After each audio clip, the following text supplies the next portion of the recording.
Net house लगाएं क्योंकि उसमें प्रॉपर एरिएशन होता है। पॉली हाउस में गर्मी में बहुत मुश्किल हो जाता है काम करना। अगर हम पॉली हाउस लगाते हैं तो वो 1 एकड़ का लगता है, इससे बड़ा लगता ही नहीं। लेकिन हम नेट हाउस में 2-2.5 एकड़ का एक स्ट्रक्चर बना सकते हैं। आप लोगों ने क्या क्या बारीकियों पे और फोकस किया जहाँ पे गलतियाँ नहीं करनी? इसमें आप जो शेड नेट लगा रहे हो उसकी हाइट 4 मीटर से ऊपर होनी चाहिए, कम नहीं होनी चाहिए, क्योंकि आपको प्रॉपर एरिएशन चाहिए। पॉली हाउस का कॉस्ट डबल से भी ज़्यादा है नेट हाउस से, और नेट हाउस में इनपुट कॉस्ट आपकी कम है। किस तरीके से रिकवरी होगी? अगर हमारी एवरेज फसल भी निकलती है तो भी हमारा कॉस्ट तो निकल जाएगा। नमस्कार, गांव जंक्शन पे आज हम आपको मिलवाने जा रहे हैं। गाजियाबाद में कासमपुर गांव की तरफ आप बढ़ेंगे तो आपको बड़ा सा नेट हाउस दिखेगा। नेट हाउस के पीछे की कहानी बड़ी दिलचस्प है, क्योंकि नेट वो दूसरा वाला नेट जिसे कहते हैं इंटरनेट और वेबसाइट की दुनिया पे काम करने वाले दो आईटी प्रोफेशनल, उन्होंने अपने काम को छोड़ के और काम के साथ अब इस नेट हाउस को चुना है। आखिर क्या वजह है कि इंटरनेट की दुनिया से इस नेट की दुनिया में गिरीश जी और कपिल जी आए? ये बताइए कि इंटरनेट की दुनिया से इस नेट हाउस तक। एक्चुअली हम काफ़ी टाइम से आईटी में जॉब कर रहे थे और बहुत टाइम हो गया था एक ही काम करते करते। कितने साल हो गए? लगभग अराउंड 20 ईयर्स। तो फिर हमने सोचा कुछ करा जाए, कुछ डिफरेंट करा जाए। जॉब तो हमने कर ली काफ़ी, तो फिर डिफरेंट में हमें यही समझ में आया कि कुछ फार्मिंग से रिलेटेड करते हैं। तो बस वही प्लान किया, फिर रिसर्च की अपनी। जितना भी एरिया आसपास है 200-250 किलोमीटर के आसपास, हम बहुत सारे गांव में गए, बहुत सारे फार्मर से मिले और इंस्टीट्यूट्स में भी गए रिसर्च करने, मतलब अपने अंडरस्टैंडिंग के लिए। तो हमें यही समझ में आया कि जो पॉली हाउस है ना, पॉली हाउस का एक तो कॉस्ट बहुत ज़्यादा है, डबल से भी ज़्यादा है नेट हाउस से। फिर हमारे पास अपना लैंड नहीं है, तो इतना हम खर्चा नहीं कर सकते थे।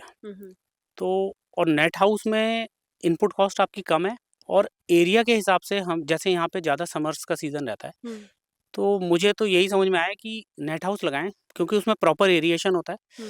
पॉली हाउस में गर्मी में बहुत मुश्किल हो जाता है काम करना। अगर हम पॉली हाउस लगाते हैं तो वो 1 एकड़ का लगता है, इससे बड़ा लगता ही नहीं है। लेकिन हम नेट हाउस में 2-2.5 एकड़ का एक स्ट्रक्चर बना सकते हैं, तो हमने यही चूज़ किया सर। और बहुत सारे किसानों का ये भी था कि मेनली उनको तब प्रॉब्लम आती थी जब पॉली हाउस में कोई ब्रेकेज हो जाए, आंधी तूफान में कुछ फट जाए, तो बहुत सारे किसान वो रिपेयर नहीं करवा सकते। उस साल वो करते थे 2-3 साल, उसके बाद वो स्ट्रक्चर खराब हो जाता था। और नेट हाउस में हम कर सकते हैं सारा। तो ये 2.5 एकड़ का ये कपिल जी जो पूरा एरिया है, सबसे पहले तो आप लोगों ने सर्च करा होगा लीज पे जमीन लेने के लिए।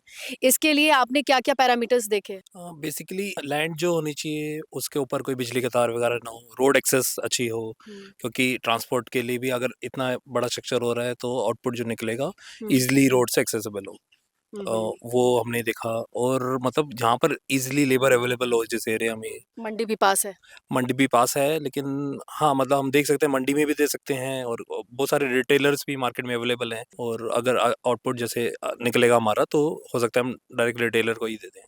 किसमें ज्यादा बेनिफिट है, मंडी या direct retailer? I think retailer में ज़्यादा बेनिफिट होगा। मंडी तो वो डिपेंड करता है उस दिन का क्या भाव चल रहा है, और उस हिसाब से। नेट हाउस बनाने के सिलसिले को कब शुरू किया आप लोगों ने और कितना इन्वेस्ट किया? हमने स्टार्ट किया था अप्रैल मई के अराउंड। फिर कंस्ट्रक्शन होते होते काफ़ी टाइम हो गया, उसमें 4-5 महीने लग गए, तो अगस्त आ गया था। अगस्त के बाद फिर सीज़न थोड़ा ऐसे ही रहा इस बार बारिश की वजह से, तो फिर हमने फिर स्विच करके इसको कैप्सिकम में कर दिया। कितना इन्वेस्टमेंट रहा इनिशियल आपका इसमें? इन्वेस्टमेंट हमारा लगभग 40 to 50 के बीच। 40 to 50 लाख से आपने 2.5 एकड़ में, जिसमें लीज भी है, बीज भी है, आपके सारा स्ट्रक्चर, कुछ इंक्लूडिंग ये लैंड का रेंट वगैरह सब। तो ये अपनी नौकरी के साथ इतना रिस्क लेने के लिए क्या मोटिवेट करा? आपने कुछ तो मार्केट इवैल्यूएट किया होगा, किस तरीके से रिकवरी होगी? अगर हमारी एवरेज फसल भी निकलती है तो भी हमारा कॉस्ट तो निकल जाएगी। कैसे गिनवाइए जरा? एक पेड़ से 2.5 किलो का प्रोडक्शन आपने एक पेड़ से 2.5 किलो का प्रोडक्शन भी अगर निकलता है, मैं तो कह रहा हूँ आप 2 ही केजी ले लीजिए, और 25,000 प्लांट हमने लगाए हैं, ये हो जाता है 50,000 केजी हो जाता है। अगर हमारा हम 70 केजी के हिसाब से भी बेचते हैं तो 35 हो जाएगा, लगभग 35 लाख। तो इसमें क्या ध्यान रखना होता है? आप लोगों ने क्या क्या बारीकियों पे और फोकस किया जहाँ पे गलतियाँ नहीं करनी होती? इसमें आप जो शेड नेट लगा रहे हो उसकी हाइट 4 मीटर से ऊपर होनी चाहिए, कम नहीं होनी चाहिए, क्योंकि आपको प्रॉपर एरिएशन चाहिए। पॉली हाउस में इतना एरिएशन नहीं होता है, तो इसमें आपको एडवांटेज है एरिएशन का, तो आप थोड़ा स्ट्रक्चर 4 मीटर या उससे ऊपर रखें। जैसे कुकुम्बर लगाएंगे तो उसकी हाइट ही 8 फीट तक आ जाएगी, तो फिर अगर उससे ज़्यादा हाइट नहीं होगी तो फिर वो उसको मेंटेन करना क्रॉप में थोड़ा मुश्किल हो जाएगा। तो बड़ा एरिया होने से आपका क्रॉप थोड़ा उसको स्पेस अच्छा मिलेगा फैलने के लिए। आपने कहाँ से सेलेक्ट किया? हमारी कोई कंपनी थी नोएडा में, उनके साथ हमने कॉन्टैक्ट किया था। क्या क्या कस्टमाइज कराया आपने?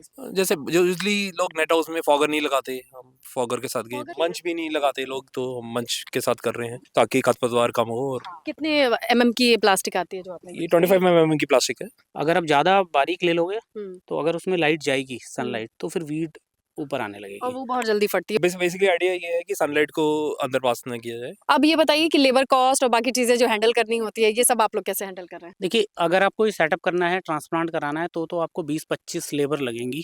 बट अभी जैसे विंटर्स आ गए हैं तो अभी इतना काम नहीं है, पेड़ों की ग्रोथ भी स्लो है, तो हमारी 4 से 6 लेबर के बीच में ही लगती हैं। जाते जाते कुछ ऐसी टिप्स दे चाहेंगे जो लोग नेट हाउस लगा रहे हैं या लगवा रहे हैं, आपकी गलतियों से उनको थोड़ा फायदा? हाँ, देखिए जो भी नेट हाउस आप लगाएँ तो पहले जो वेंडर है उसको वेरीफाई कर लें, उसका एक्सपीरियंस देख लें, उस वेंडर ने पहले किन फार्मर्स के यहाँ पर पॉली हाउस या नेट हाउस लगाया है, एक बार पर्सनली जाके आपको उनसे बात करनी चाहिए। मुझे यकीन है कि ये क्रॉप अब आपको दूसरे फील्ड में ले जाने के लिए बिल्कुल तैयार है। कितनी होगी यील्ड इस बार? अराउंड 40 टू 50 टन तो निकलना चाहिए। किस रेशियो में लगाए हैं आप? 55 रेड हो गया और 45 येलो हो गया। ये कॉम्बिनेशन क्यों चेंज किया? रेड थोड़ा देर में कलर चेंज करता है। ओके, वैरायटी और ये बीज के लिए आप लोगों ने भी रिसर्च किया होगा, ये कहाँ से लिया? हम तो पहले रिजवान में जा रहे थे बट वो अवेलेबल नहीं था, तो हमने यूस्कल का रेहाना और अब्राहम 2 वैरायटी हैं वो लगाई। जाते जाते आप अपना नंबर बताइए ताकि कोई और आपसे कुछ एक्सपीरियंस लेना चाहे तो you can be help. Okay, तो मेरा नंबर है 9871379709। अगर आपके पास कोई सवाल हो तो कमेंट कीजिएगा, रिप्लाई करने की कोशिश करेंगे, और वीडियो पसंद आए तो लाइक कीजिएगा। गांव जंक्शन के लिए मैं स्नेहलता। गांव जंक्शन को सभी सोशल मीडिया प्लेटफॉर्म्स पर फॉलो करें। व्हाट्सएप चैनल और जीमेल आईडी पर भी संपर्क साध सकते हैं।